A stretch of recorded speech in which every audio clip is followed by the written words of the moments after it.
When you first come into the building, I wanted that there was something that draws you to this distance. Because it's a flat wall in this sort of architectural scape that is full of dimension and curves, it needed something that pulls you in.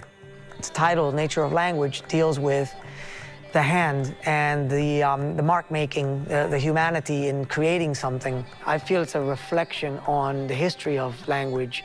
This painting is about where do languages come from. There are so many diverse languages. All the words are the names of languages, the names of countries that they come from, the names of people that have been influential to the studies of those languages, the names of people also influential to the region. Here in Raleigh, it could be like the Piraha language that's whistled in the jungle, or street slang. It could be about anything that's used to communicate.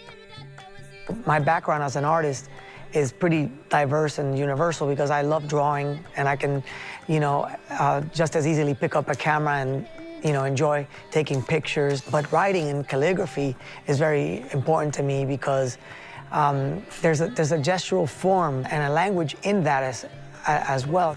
What's going on is, a word will come into my mind and in a stream of consciousness, I follow. There's a certain flow that I know where the line's going and into the next word. A painting done by one person, by one artist, about language in this sort of landscape is reminding the person confronted by the painting about something that was made by hand. It's reminding each person to connect back to that origin. Amongst all of the futuristic aspect of this library, it's great that there's an artist involved. I was always interested in art, even from a very early stage. I was introduced to the very early stages of hip-hop culture, the fact that kids were creating their own art through music, through dancing, through painting. It was really very important to us. A group of friends and I were exhibiting in underground exhibitions in New York City, and we had Japanese friends as part of the exhibit, making music and experimenting. And it was a really successful exhibition in terms of how many people loved it and participated. And one of our Japanese friends said, I want to bring this to Japan. I'm going to start working on it. From that first time of working in Japan, I got more invitations from Hong Kong and London, Australia.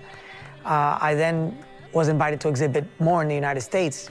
My work becoming known in a large scale, I was invited to work with architects to do large-scale commissions, somewhat like what I'm doing here. In the conversations that I had with Susan Nutter when I first met her with Craig Dykers here, I automatically understood that she's an experimental person in terms of how she wants to move education forward in the library setting.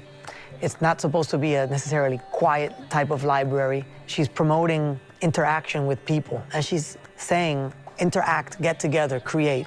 I did take on a lot of the architecture, but also coming here and taking a look at the grounds and spending time in the space. This is an expression of this particular trip in my life. So you can say it's a direct mirror of this experience that I've had here in Raleigh and in the Hunt Library.